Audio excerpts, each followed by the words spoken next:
Oke, selamat malam semuanya. Selamat malam Ibu Hotma. Semuanya Selamat sehat? malam, Bu. Semuanya sehat? Sehat, Bu. Nah, malam hari ini kita akan mulai webinar kita. Sebelumnya, saya mau ajak semuanya untuk ice breaking sebentar. Nah, ice breakingnya, kalau misalnya saya bilang saya berkata, pegang hidung, berarti dipegang hidungnya bisa? Bisa, Bu. Oke. Bisa, Bu. Saya berkata, pegang mata. Saya berkata, pegang telinga. Pegang hidung. Salah, kan saya bilang saya berkata. Harus ada kata saya berkata.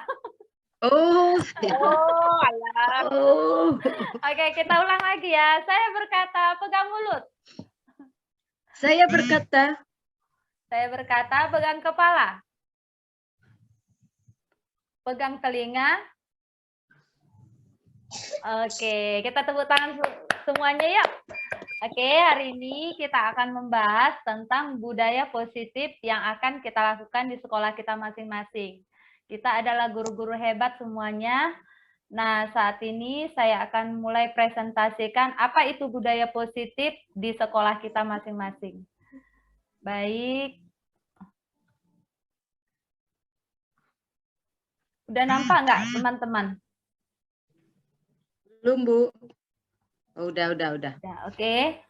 Nah, di sini kita akan membahas tentang penerapan budaya positif di sekolah kita masing-masing. Nah, apa itu budaya positif?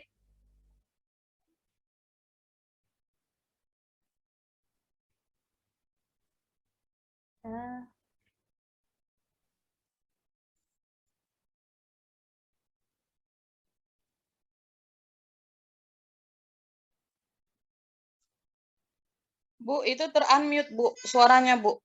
Nggak kedengaran.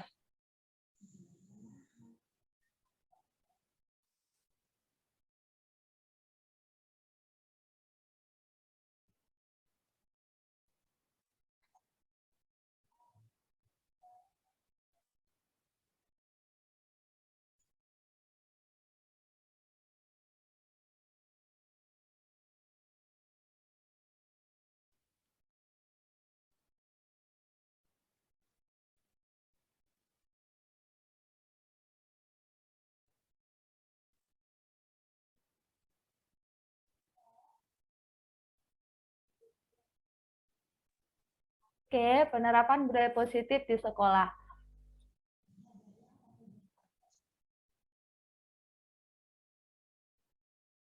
Bentar ya, saya akan lanjut share screen-nya.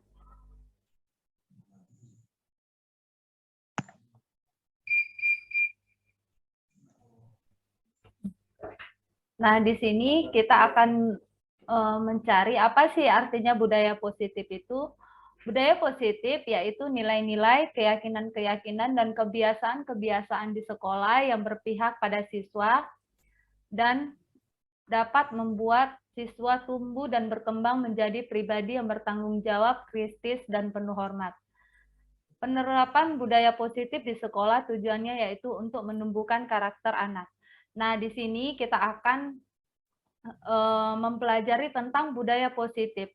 Perlunya budaya positif yang akan kita lakukan di sekolah kita masing-masing yaitu untuk membentuk karakter-karakter siswa kita. Karena kita lihat zaman kita dulu berbeda dengan zaman sekarang, di mana karakter-karakter anak-anak itu jauh berbeda dengan kita. Jadi di sini tugas kita sebagai guru sangat berat untuk menumbuhkan karakter-karakter anak kita menjadi karakter-karakter yang baik dan unggul.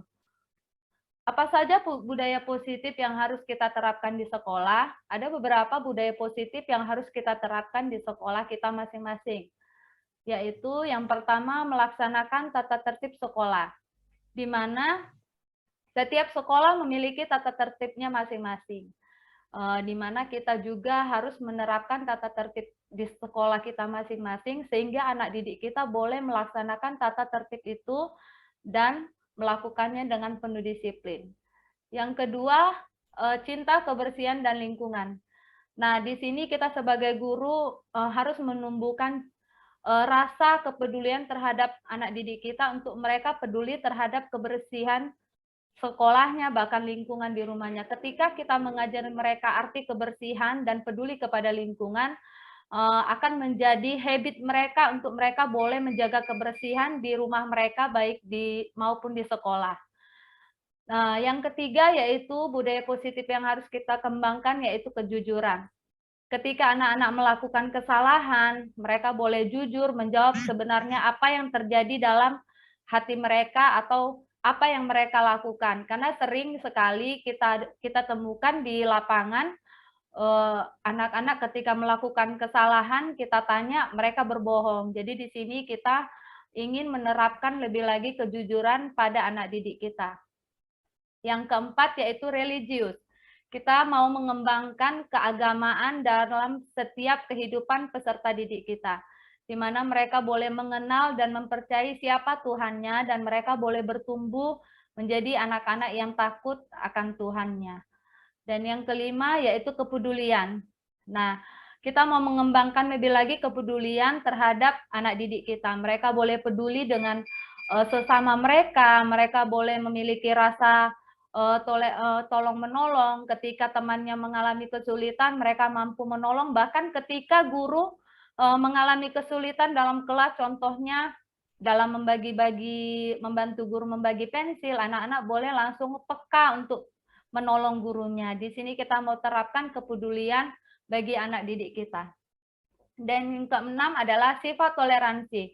Kita tahu sekarang di zaman sekarang banyak sekali orang-orang yang bersifat intoleransi, dan kita tidak mau itu terjadi bagi anak didik kita. Untuk itu kita mau mereka boleh bertumbuh menjadi anak-anak yang memiliki sikap toleransi. Mereka boleh berkembang dan peduli terhadap agama lain, menghargai agama lain, mencintai perbedaan-perbedaan dari agama, bahkan suku budaya yang ada di Indonesia.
Oke, Bu Ibu hebat. Hari ini kita lanjut ya.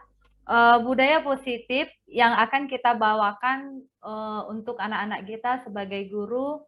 Yang ketujuh yaitu sikap nasionalis, di mana kita mau mengajarkan untuk anak-anak kita boleh peduli terhadap bangsanya dan peduli terhadap budaya-budaya yang ada di Indonesia.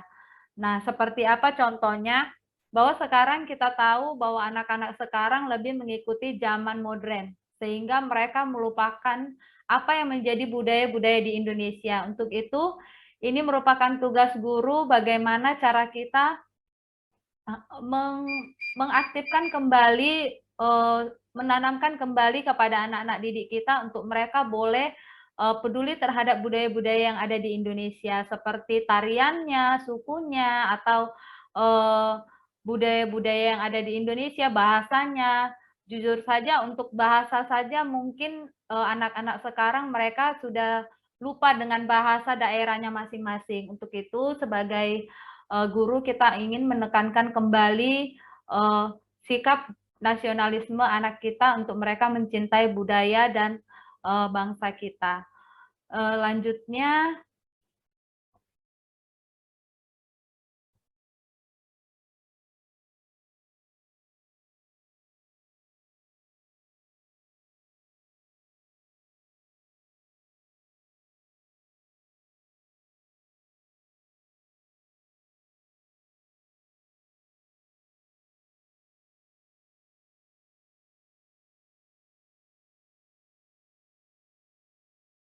Oke, ada beberapa langkah dan strategi untuk mewujudkan budaya positif di sekolah dalam mengembangkan karakter peserta didik. Di sini ada beberapa langkah yang akan kita lakukan untuk mewujudkan budaya positif itu di sekolah kita masing-masing. Apa aja itu kita mau lihat. Yang pertama yaitu posisi kontrol guru. Hubungan antara guru dan peserta didik merupakan faktor untuk membangun budaya sekolah, karena ada berpengaruh pada kualitas pendidikan di sekolah. Kita tahu bahwasannya kalau hubungan guru dengan murid tidak baik, maka tidak akan terjalinnya kualitas dalam pendidikan di sekolah kita masing-masing. Di sini peran guru sangat penting untuk menjadi posisi kontrol dalam pendidikan di sekolah kita, di mana kita belajar untuk menjadi guru yang menyenangkan buat anak-anak didik kita. Karena tidak kita pungkiri sering sekali anak didik kita malas ke sekolah sudah melihat gurunya dulu. Guru menjadi momok yang menakutkan terhadap peserta didik kita. Jadi di sini kita mau belajar apa sih posisi kontrol itu sebenarnya dan apa sih yang harus kita lakukan kepada anak didik kita. Posisi kontrol guru yaitu yang pertama yaitu sebagai penghukum. Seorang penghukum bisa menggunakan hukuman fisik maupun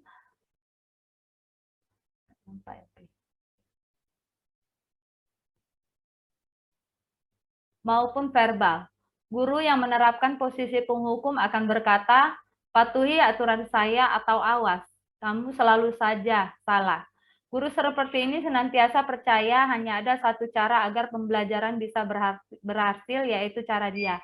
Nah, di sini tidak jarang kita sering sekali melakukan posisi kontrol, yaitu sebagai penghukum. Kita sering mungkin kalau kita belum mengerti apa artinya fungsi guru sebenarnya dalam dunia pendidikan, kita mau belajar untuk tidak menjadi posisi kontrol penghukum. Penghukum ini adalah di mana guru lebih berkuasa atas anak-anak itu, sehingga ketika anak-anak itu bersalah, dia akan menghukumnya dengan cara fisik ataupun verbal dengan kata-kata. Jadi sehingga posisi penghukum ini membuat anak menjadi takut dan malas untuk ke sekolah. Dan kita mau menghindari posisi kontrol penghukum ini di dalam dunia pendidikan. Yang kedua, pembuat merasa bersalah. Pada posisi ini biasanya guru atau orang tua akan bersuara lebih lembut dan biasanya akan menggunakan keheningan yang membuat orang lain merasa tidak nyaman, bersalah atau rendah diri. Kata-kata yang sering keluar seperti, gimana coba kalau orang tua kamu tahu kamu berbuat salah begini. Bapak sangat kecewa sekali dengan kamu. Di posisi ini murid akan memiliki penilaian diri buruk tentang diri mereka. Murid merasa tidak berharga dan telah mengecewakan orang-orang yang telah disayangi mereka. Nah, sering sekali kita juga membuat atau menakut-nakuti anak kita dengan cara membuat bahwasannya mereka itu bersalah dengan mengintimidasi. Kalau menurut saya sih ini dengan mengintimidasi tapi secara halus. Dengan cara kita memang sering tanpa kita sadari, oh kok kamu nakal, nanti kalau kamu nakal ibu guru nanti bisa sedih. Itu sebenarnya juga salah dalam memberikan pembelajaran di sekolah, di kelas kita masing-masing. Jadi kita juga mau menghindari peran guru atau posisi kontrol pembuat merasa bersalah, karena ini juga bisa membuat buruk tentang diri mereka, bahwa mereka tidak berharga dan mengecewakan banyak orang. Untuk posisi kontrol yang ketiga, yaitu sebagai teman. Guru pada posisi ini tidak akan menyakiti murid, namun akan tetap berupaya mengontrol murid melalui pendekatan persuasif. Posisi kontrol ini dapat membuat dampak positif ataupun negatif. Kata-kata yang sering digunakan, ayo bantulah demi Bapak. Nah, sebagai teman juga bagus dalam pembelajaran di dalam kelas. Namun, ada juga sisi negatifnya ketika kita sebagai teman dalam posisi kontrol sebagai guru, yaitu murid-murid akan lebih fokus hanya kepada satu guru. Lalu ketika guru lain masuk ke dalam kelasnya, mereka tidak akan atau cuek, tidak memperhatikan, karena bagi mereka guru yang sudah menjadi teman mereka itulah yang harus dihargai. Jadi ini juga memberikan dampak negatif dalam dunia pendidikan. Jadi sebagai posisi kontrol sebagai teman ini juga harus kita hindari. Yang berikutnya yaitu sebagai pemantau. Memantau berarti mengawasi. Pada saat kita mengawasi, kita bertanggung jawab atas perilaku orang-orang yang kita awasi. Pertanyaan yang diajukan seorang pemantau, peraturannya apa? Apa yang telah kamu lakukan? Konsekuensi logis dari penerapan posisi kontrol pemantau adalah murid memahami konsekuensi yang harus dijalankan karena telah melanggar salah satu peraturan sekolah.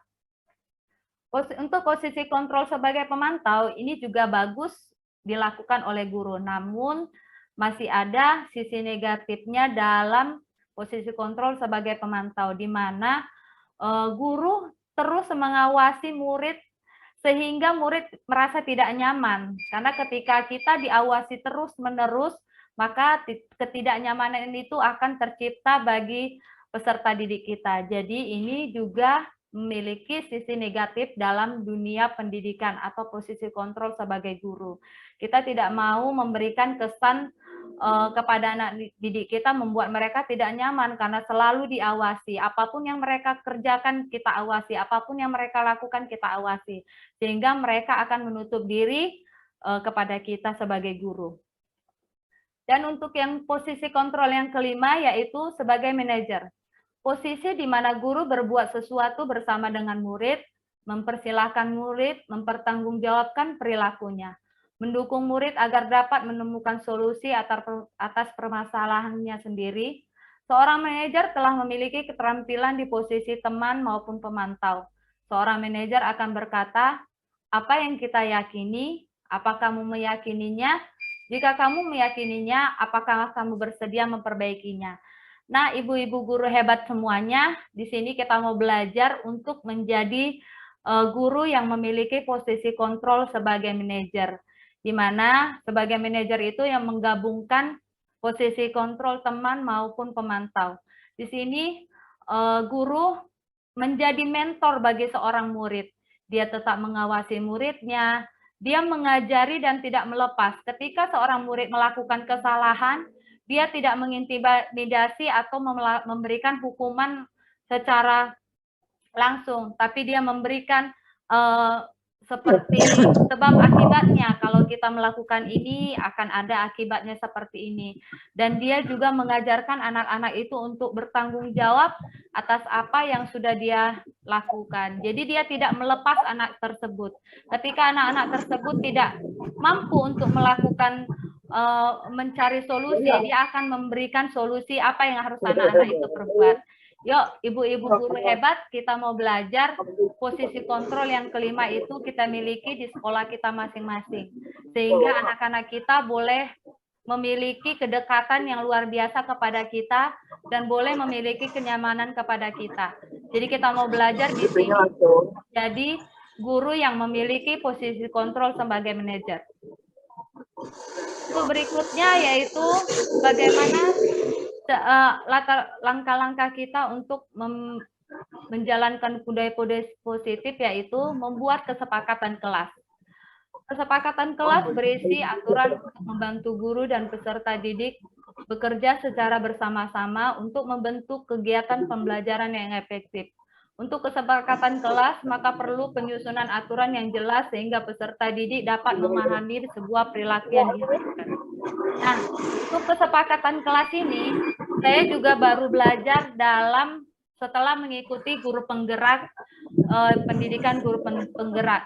Dulunya sih tidak ada kesepakatan kelas dalam kelas waktu saya mengajar, ya menggunakan dengan metode mungkin hukuman atau sebagai teman, itu yang saya lakukan. Ternyata penting sekali bahwa kita setiap harinya membuat kesepakatan kelas. Apa itu kesepakatan kelas? Nah, sewaktu saya mengikuti pendidikan guru penggerak, saya mulai menjalankan kesepakatan kelas kepada anak didik saya. Setiap pagi saya akan bertanya kepada anak-anak apa yang boleh dan apa yang tidak boleh dilakukan di dalam kelas. Contohnya dalam setiap hari saya akan memberikan kesepakatan kelas. Ketika mem berbicara, anak-anaknya mendengar, dan ketika kamu berbicara, mem akan mendengar.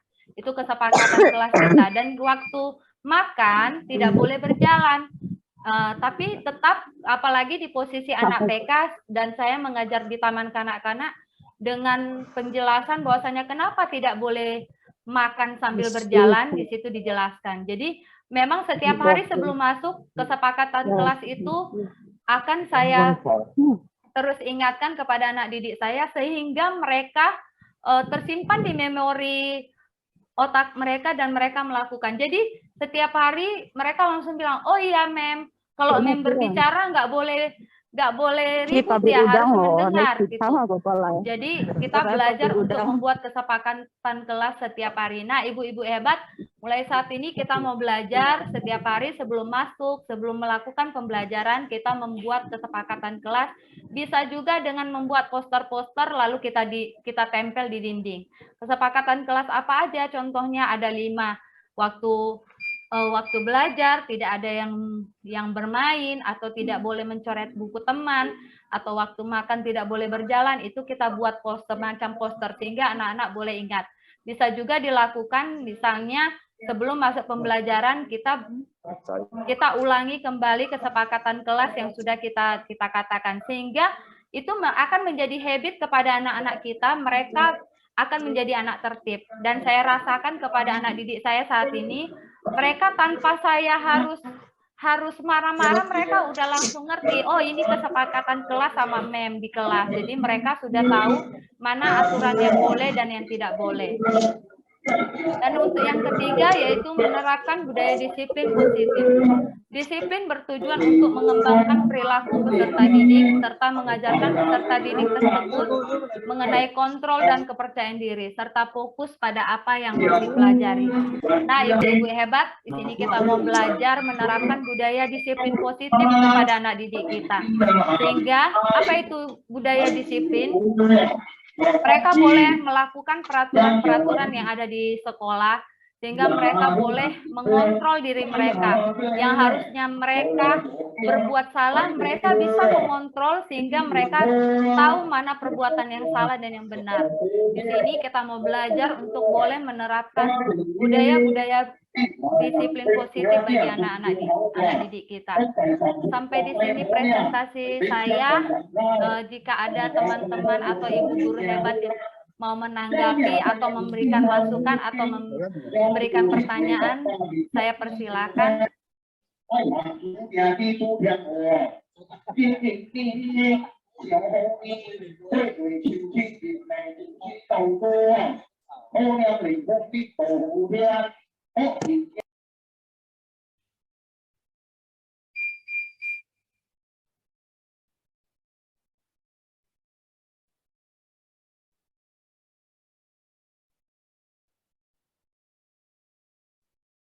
Oke, bagi teman-teman atau ibu guru hebat yang mau memberi masukan atau memberi tanggapan ataupun pertanyaan, boleh memberikannya. Kita sama-sama diskusi tentang budaya positif di sekolah kita masing-masing, atau berbicara memberikan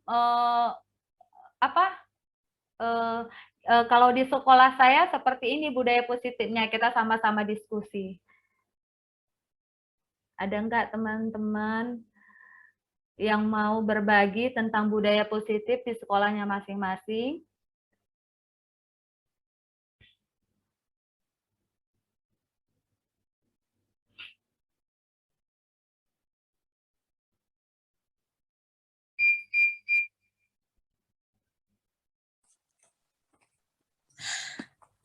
Halo Mem, selamat malam. Malam. Kalau saya sih ingin berbagi pengalaman aja sih. Kalau untuk pertanyaan, saya rasa yang Mem bagikan kepada kami yang berupa screen share-nya sudah bagus, dan memang seperti itu hal-hal yang kita terapkan agar anak-anak kita bisa mempunyai kebiasaan yang positif ya, budaya positif. Tapi saya memang belum mengikuti CGP, tapi pengalaman yang saya lakukan dan sering saya budayakan dengan anak-anak. Memang saya nggak tahu ini masuk ke kategori mana, tapi saya melihat ada sampah, misalnya saya mengambil sampah tersebut, mungkin memberikan contoh ya, lalu saya buang ke tempat sampah. Nah, untuk beberapa saat kemudian saya melihat ada anak-anak melihat sampah di bawah, saya minta tolong dibuang sampahnya nak. Tapi saya menyematkan kepada dia label anak baik, anak ganteng, anak yang menjaga kebersihan, anak yang ganteng, anak yang baik, tolong buang sampahnya. Saat dia mengambil sampah dan saya berikan pujian yang seperti itu, dia sudah berbinar-binar dan tersenyum-senyum. Terima kasih anak baik, terima kasih anak ganteng. Nanti kalau lihat sampah dibuang ke tempat sampah ya nak. Iya Miss. Dan itu pertama kali saya lakukan seperti itu. Untuk besok-besok harinya saya tidak melihat dia membuang sampah, tapi dia cerita, Miss, tadi saya buang sampah loh ke tempat sampah, sama seperti semalam. Terima kasih anak baik, anak ganteng. Jadi dia memberitahu kepada saya dengan tujuan mungkin dia menyampaikan kebanggaan pada dirinya, dan juga dia ingin mendapatkan pujian dari saya, tapi saya merasa, oh ini cara ini cukup baik, memberikan mereka pujian, dan otomatis beberapa anak besok juga seperti itu. Miss, tadi saya seperti ini, buang sampah ke tempat sampah, seperti yang Miss bilang itu. Oh, ternyata ini cara baik juga ya, seperti itu. Cuman mungkin dia kalau dari yang tadi membagikan, saya kira itu masuk kemana, saya pun agak bingung, tapi saya berbagi pengalaman, itu cara yang ini juga untuk membangun budaya positif bagi anak-anak. Terima kasih Mem Hotma. Oke, makasih Miss Suci. Ya, yang Miss Suci bilang tadi itu termasuk budaya positif, yaitu mereka mencintai kebersihan lingkungan. Jadi mereka belajar untuk kalau ada sampah membuang pada tempatnya. Jadi memang benar di sini kita guru ditekankan bahwasanya kita memang harus menjadi contoh untuk pertama kalinya. Apalagi jujur untuk di taman kanak-kanak yang memang mereka melihat apa yang mereka lihat. Mereka tidak akan mengerjakan kalau mereka tidak melihat gurunya, ya diam aja gitu. Jadi memang guru harus menjadi contoh untuk pertama kalinya. Jadi di sini juga ada pertanyaan dari Ibu Wisti, bagaimana penerapan secara nyata di anak TK tentang budaya positif. Makasih Bu Wisti. Kalau untuk di TK biasanya seperti yang dibilang Miss Suci tadi, kita duluan yang akan memulainya kepada anak didik kita. Contohnya waktu mereka datang masuk ke sekolah, guru sudah menyambut anak-anak dengan menyapa. Lalu kita ajari mereka juga untuk memberi sapaan kembali. Contohnya nih seperti saya, waktu anak-anak murid saya datang, saya akan bilang good morning, dan saya akan menunggu mereka sampai mereka berkata good morning, ma'am. Jadi sampai setiap hari saya akan ulang seperti itu, mereka akan menjadi kebiasaan. Jadi besok-besoknya tanpa saya suruh, mereka akan bilang, sebelum saya bilang good morning, ma'am, mereka akan langsung seperti itu.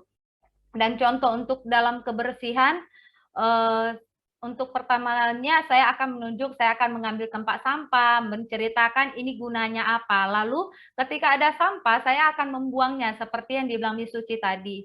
Ya benar. Jadi kita membuang duluan. Jadi waktu di lapangan, contohnya nih, waktu di lapangan mereka bermain, mereka ada melihat sampah, mereka akan bilang, "Mem, itu sampah." Iya. Sampah dibuangnya di mana? Mereka akan langsung tahu meletakkannya ke tong sampah. Jadi budaya-budaya positif seperti itu sehingga mereka bisa menjaga kebersihan lingkungan sekolah. Waktu selesai makan juga, saya selalu ingatkan setiap hari, kalau sudah siap makan, mejanya atau bekas nasinya itu harus dibersihkan, tidak boleh di atas meja. Jadi itu menjadi pembiasaan bagi anak-anak, sehingga mereka kalau sudah siap makan, mereka akan kutip bekas-bekas nasinya lalu buang di tong sampah, dan sampahnya akan dibuang di tempat sampah. Untuk kepedulian terhadap sesama, contohnya, ketika anak-anak tidak membawa makanan, kan ada di anak-anak kita juga mau juga 1-2 orang tidak membawa makanan. Mereka pasti akan bilang di situ peran guru sangat penting untuk mengajari hal berbagi kepada anak didik kita. Jadi ketika mereka tidak bawa makanan, saya langsung, ini saya ngapain untuk anak didik saya di TK, biasanya saya bilang, boleh nggak mem minta makanannya untuk temannya, nggak bawa makanan. Jadi dengan spontan mereka akan memberi, atau waktu saya punya makanan saya akan beri sama anak didik, memberikan contoh. Sehingga kalau untuk sekarang anak didik saya itu ketika temannya nggak bawa makanan, mereka langsung bilang, "Mem, saya bagi makanannya ya untuk si Daniel," contohnya seperti itu. Jadi cara nyatanya di anak-anak TK seperti itu, guru menjadi contoh, menjadi model bagi mereka sehingga mereka dapat melakukannya di sekolah. Untuk apa? Contohnya lagi untuk kejujuran. Ketika mereka mengambil barang temannya, sebelumnya kita sudah kasih bahwasanya mengambil barang teman itu tidak boleh. Kita bisa dengan menyanyikan lagu setiap hari atau dengan cara bahwasannya kita bercerita. Jadi itu setiap hari kita ingatkan kepada anak-anak kita sehingga ketika mereka melakukan kesalahan, waktu kita tanya dengan cara pendekatan, mereka akan jujur menjawab apa sebenarnya.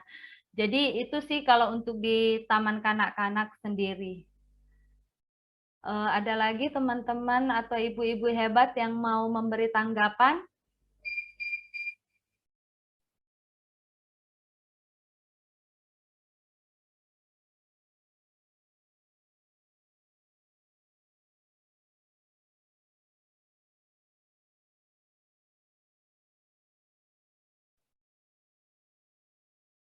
Masih ada ibu-ibu yang mau memberi tanggapan untuk budaya positif di sekolah kita masing-masing?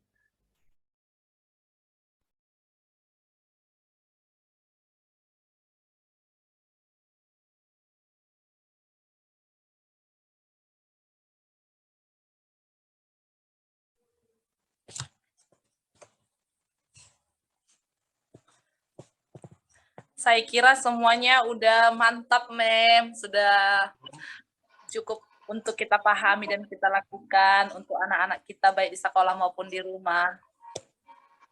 Ini ada pertanyaan dari Ibu Ariska. Bu, bagaimana menghadapi anak yang sulit untuk melakukan budaya positif? Nah, ini saya berbagi juga tentang anak saya yang tahun ini memang luar biasa baiknya. Saya nggak mau bilang nakal, karena ketika saya bilang nakal, dia akan menjadi anak yang nakal setiap harinya. Jadi anak yang luar biasa baiknya, mau memukul, mau menendang kawannya, mengambil makanan temannya, ditumpahi air minumnya. Jadi di sini saya belajar untuk tidak menghukum. Setiap hari saya langsung memberikan masukan di pikirannya gimana. Kamu anak baik, anak jempol, anak itu. Jadi sehingga dia merasa bahwasannya oh saya anak baik. Dan saya rasakan banyak perubahan-perubahannya yang saya lihat saat ini, yang biasanya dia mau memukul teman, dia mau udah habis Pak. 10 menit. Hah? 10 menit. Nih, this will end.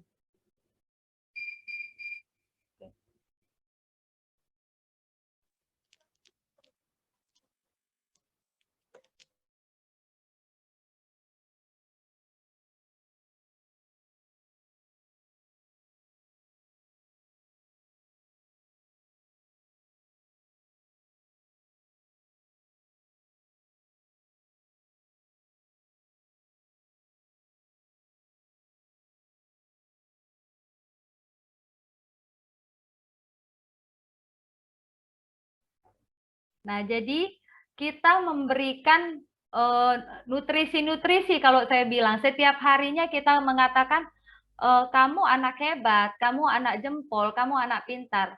Jangan memberikan label kepada dia nakal kali. Nggak boleh seperti itu, tapi kita memberikan label bahwasanya dia itu anak baik. Ketika anak baik itu harus gimana? Melakukan hal apa? Pasti dia akan berubah. Percayalah ibu-ibu hebat, ketika kita mendapatkan anak yang istimewa, yang baik seperti ini, dan kita memberikan hal-hal yang positif, perkataan-perkataan positif setiap harinya, dia pasti berubah. Dan saya rasakan anak ini walaupun belum berubah sepenuhnya, tapi dia sudah melakukan perubahan sedikit demi sedikit. Dan saya percaya dia pasti akan berubah secara luar biasa. Jadi kita berikan masukan setiap harinya, kamu anak hebat, kamu anak pintar. Anak pintar itu gimana? Anak hebat itu gimana? Boleh nggak memukul teman? Boleh nggak? Jadi ketika dia memukul teman, saya langsung bilang, Andika anak yang baik kan? Iya, Mem. Dia nggak akan melanjutkan untuk memukul temannya. Jadi mulai sekarang kita belajar untuk memberikan label kepada anak kita itu label anak yang baik. Kita nggak mau lagi memberikan label-label kepada anak-anak didik kita itu, contohnya anak nakal kamu, nggak boleh kayak gitu, kita langsung hukum, tidak. Karena anak-anak seperti itu juga ada sebabnya. Kenapa mereka seperti itu? Mungkin karena kurang perhatian dari orang tuanya. Oke, masih ada lagi ibu-ibu hebat yang mau memberikan pertanyaan atau tanggapan? Terima kasih Bu Maria untuk masukannya. Masih ada lagi? Oke, kalau tidak ada lagi, saya mengucapkan terima kasih kepada ibu-ibu hebat pada malam hari ini yang sudah berkenan untuk boleh hadir di pembelajaran kita tentang budaya positif. Dan kita mau sama-sama mengubah kebiasaan kita untuk kita menjadi guru yang benar-benar hebat bagi anak-anak didik kita. Kita menjadi model bagi anak-anak didik kita, dimulai dari kita. Perubahan itu dimulai dari diri kita sendiri, dan kita mau menghasilkan anak-anak didik yang luar biasa. Di sini saya mengucapkan banyak-banyak terima kasih untuk teman-teman yang sudah hadir pada malam hari ini dan boleh mengikuti presentasi saya hari ini. Oke, kita sudahi. Sebelumnya kita berdoa menurut agama kita masing-masing. Doa dimulai.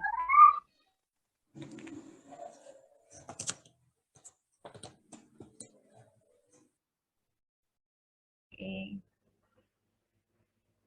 Doa selesai. Terima kasih ya ibu-ibu hebat. Kita adalah guru-guru hebat semuanya. Oke. Selamat malam. Terima kasih Bu Hotma. Selamat malam. Terima kasih. Selamat malam. Terima kasih. Semangat.